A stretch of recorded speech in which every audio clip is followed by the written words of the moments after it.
Katika majambo ambayo hayatakiwi kujaribiwa, mtu anatakiwa akiingia aingie hasa, ni ibada hii ya ndoa.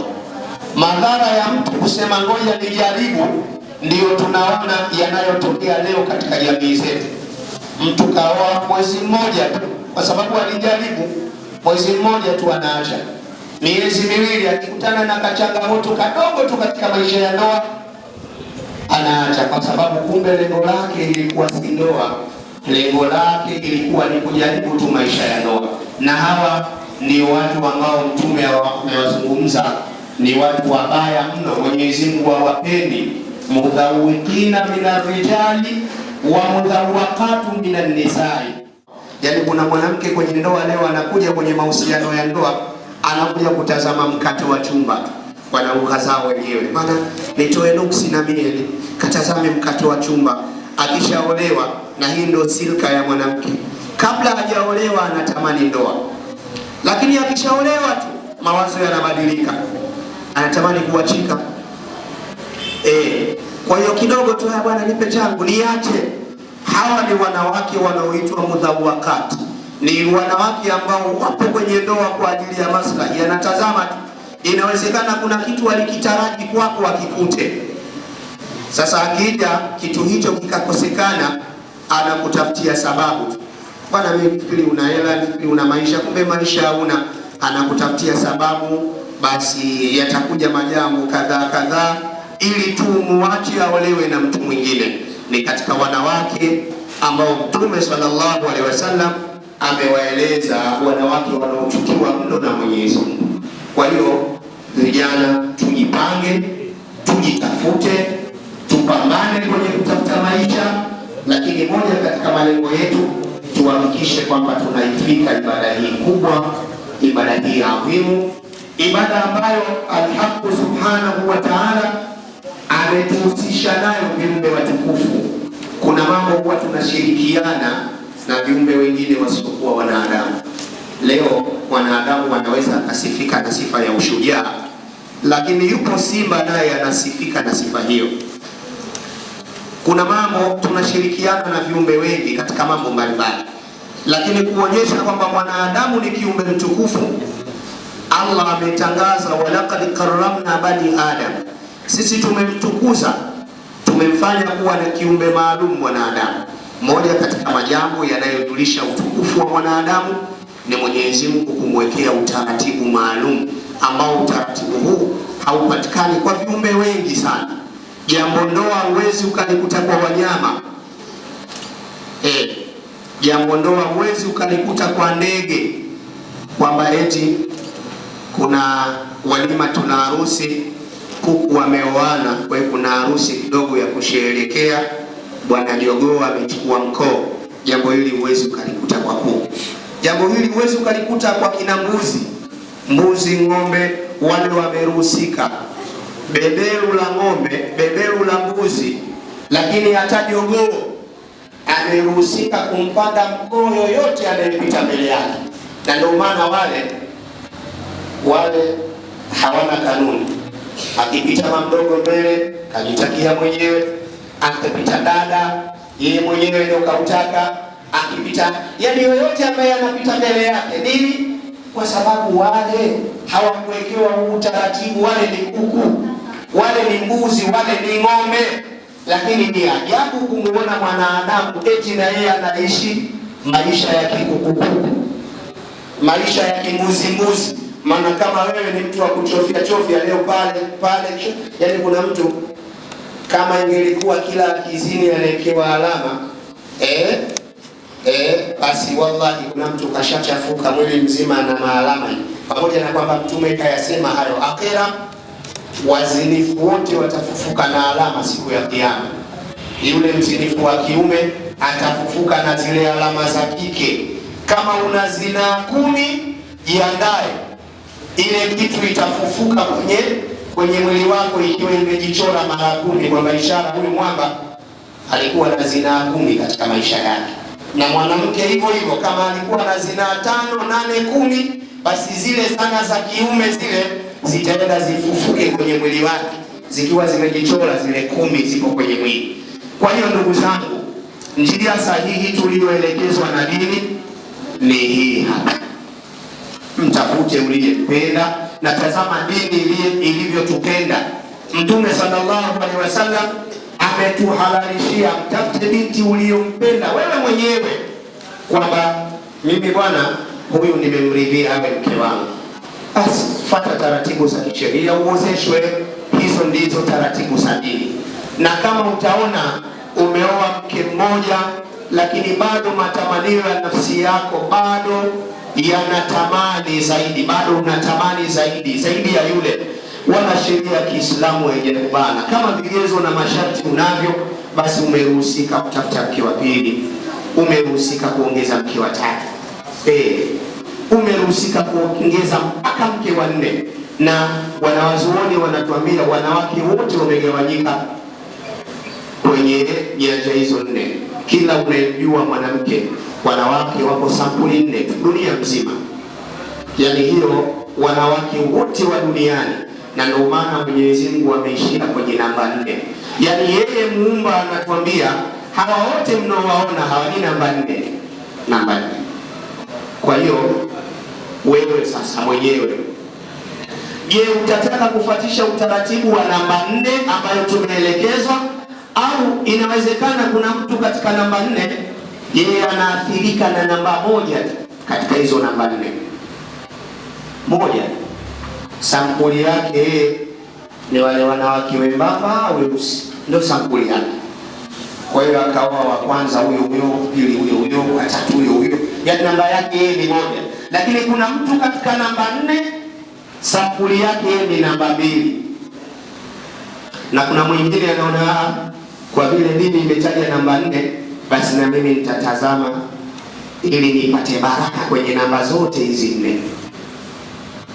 Kwa hiyo vijana, jambo ndoa ni jambo kubwa, lina fadhila kwenye maisha yetu, na kila mmoja wetu, moja katika mikakati yake liwepo jambo ndoa. Ukikosa ndoa, basi angalau jitahidi kufunga ili uweze kubalansi matamanio yako. Na kuna mambo ya kisheria, alafu kuna mambo mengine yamezoeleka tu katika jamii, na mimi nitaendelea kuwa mdau wa kusimamia sheria na kuielimisha jamii, watu wajue sheria ya dini yenu inasemaje kuhusu ndoa, watu wafahamu, watu waelewe, wafahamu. Kama wali wa kisheria yupo, baba kabisa wa sheria yupo, wala haina haja shehe kwenda kumuuliza bibi harusi umekubali kuolewa. Jambo hili nitaendelea kulisema, na mwenye wasiwasi wa jambo hili amuulize shehe yoyote aliyesoma. Baba yupo, baba ndo wali mwenyewe wa kisheria. Kulikoni tena eti shehe anaenda kumuuliza bibi harusi bwana umekubali kuolewa? Yani baba yake wali yupo, si ndio? Alafu shehe unaenda kutazama piko ya bibi harusi inakuwa. Lakini pia Yapo mambo mengi sana ambayo Waislamu mnatakiwa muyafahamu. Ikitokea mmeyaona yamefanyika, kabla mjalaumu, ulizeni kwanza wasomi wa dini, kwa sababu hii ni taaluma. Hili lazima niliseme, hii ni taaluma. Yaani jambo lolote ambalo umeliona limefanywa alafu ukaona kwamba mimi mbona sijazoea kuliona kwenye taswira hii, basi kabla hujalaumu wafuate wasomi, liulize kwanza jambo hili lipoje, kwa sababu kuna sheria na kuna mazoea. Sisi walilahi alhamdu tumezoea, hata katika kuozeshana tunaambiana mara 3. Sehemu nyingine unaweza ukaenda ukasikia hapa ameambiwa mara 5, mara 7, mara 1, lakini sheria inazingatia ile mara 1 tu, ijabu wal kabul. Tayari shisha kule. Asante. Wali yuko wapi?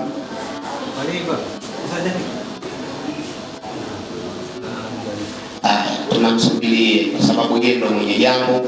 Akifika yeye wali, basi jambo hili linafanyika vizuri. Kwa hiyo kaenda mahala ukakuta watu babu harusi anaambiwa yale maneno mara 7. Mimi nilienda Arusha, kuna mtu nilienda kumuozesha, alikuwa ni rafiki yangu, kwamba nimemsindikiza kwenye ndoa. Nikakuta yule bwana ndo wali wetu, wali ameshafika. Asante.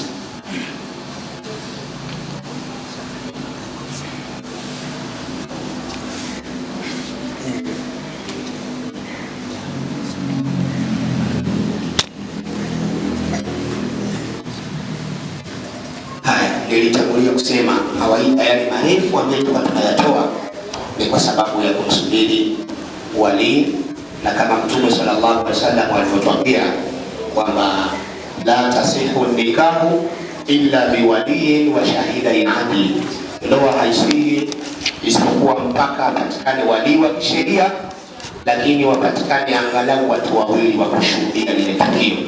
Ndoa sio jambo la kujificha ukae tu kwa maana nimekuozesha nimemuoa. Lazima liwe na watu wanaoitwa mashahidi, na huu shahidi ulama wanasema ni ile hudhur, yani ile uwepo wa Waislamu ambao zaidi ya wawili, na wana vigezo vyao katika sheria. Kwa hiyo hii hali ya kuandikana kwamba kiumeni mmoja kikeni mmoja ni katika haya masala ya kileo tu, kwa sababu kuna vyeti kuna nini, lakini unaweza ukaenda sehemu usione hii hali ya watu kuambiana kwamba wewe shahidi upande wa kiume, wewe shahidi upande wa kike. Usije ukasema ndoa ile mimi mbona sijaielewa. Naeleweka vizuri. Kwa hiyo inshallah Mwenyezi Mungu ajalie heri. Nadhani majambo yote yashakuwa vizuri. Tupate fatiha ya wazee ili tupate sunna ya hutuba ya ndoa. Baada ya hapo jambo hili liwe limepita vizuri. Mzee tukula tutie fatiha. بسم الله الرحمن الرحيم. إلى حضرة نبي المصطفى صلى الله عليه وسلم. الفاتحة. بسم الله الرحمن الرحيم. الحمد لله رب العالمين.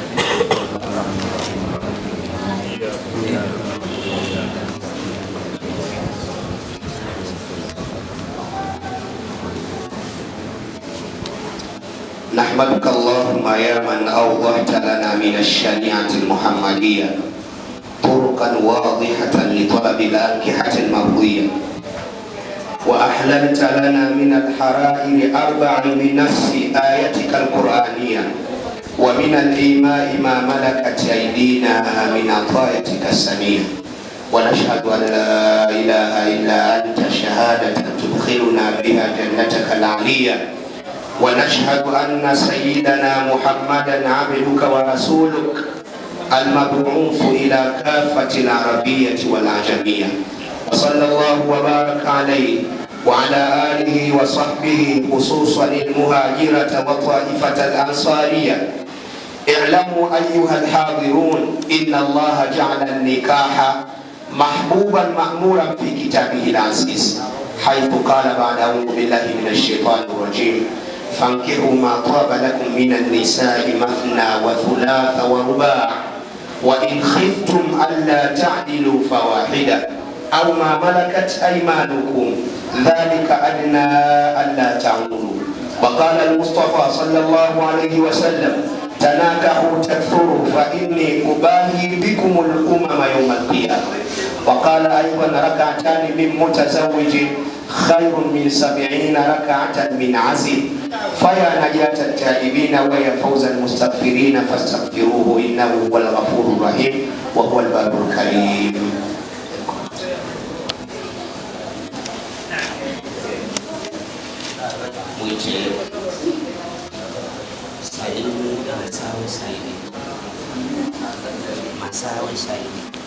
Salimu Masawe Saidi. Rabaika. Nimekuozesha binti yangu Halima binti Hussein Ramadhani kwa mahali tuliyokubaliana. Sema naam. Nimemuoa binti yako Halima binti Hussein Ramadhani kwa mahali tuliyokubaliana. Salimu Masawe Saidi. Naam. Nimekuozesha binti wangu Halima binti Hussein Ramadhani kwa mahali tuliyokubaliana. Naam. Nimemuoa binti yako Halima binti Hussein Ramadhani kwa mahali tuliyokubaliana. Tena Salimu Masawe Saidi.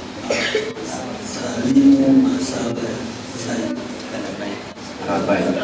Nimeshakuozesha binti wangu Halima binti Hussein kwa mahali tuliyokubaliana. Naam. Nimeshamuoa binti yako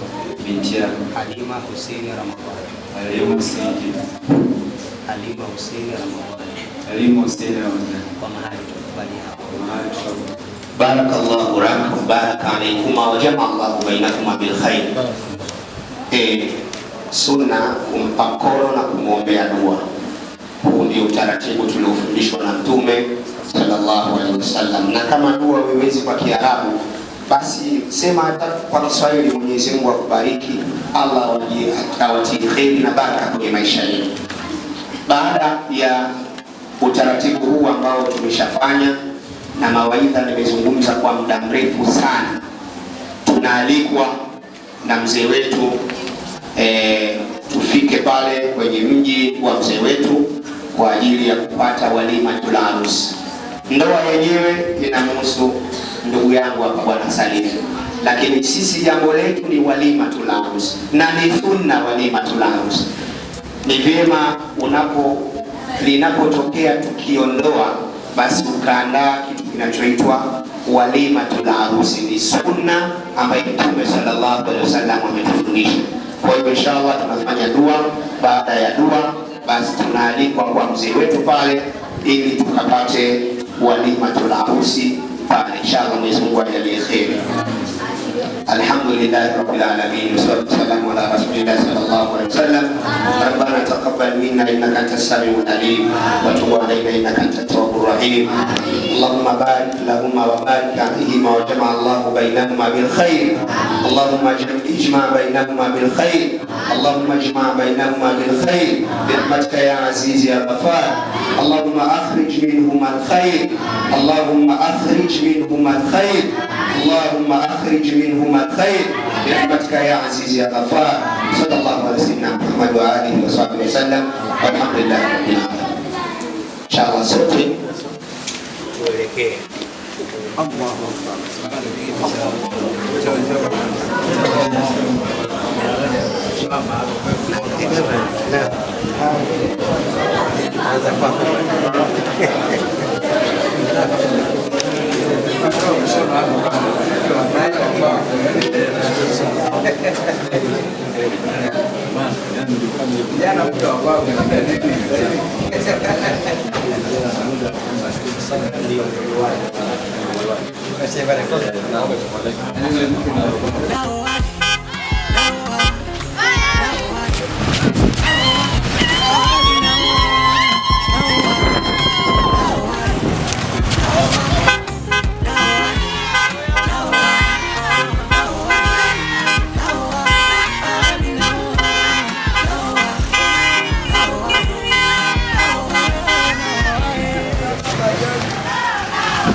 Tunataka tuingie tunacheza.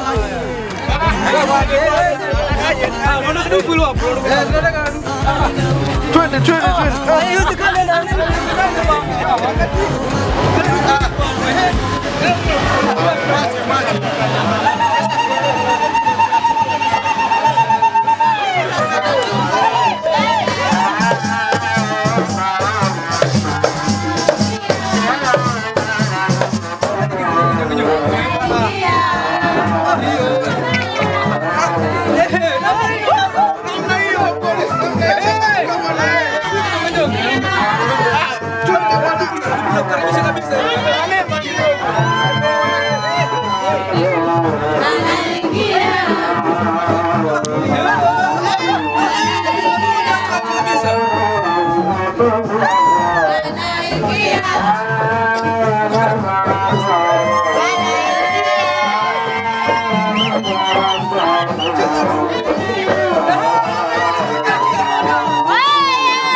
I'm good on my finish.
tunaziomba rehema za Mola zituwasili. Ya Rabbi Karima, waja wako tuko tayari, tunaziomba rehema zipate kutuwasili.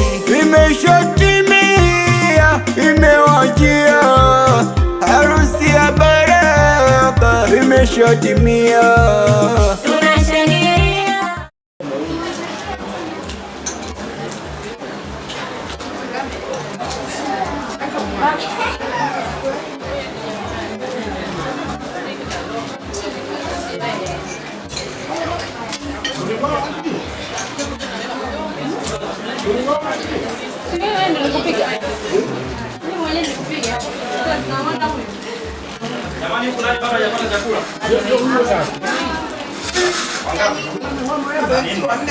Nishaongeana jamani.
Mama harusi huyo.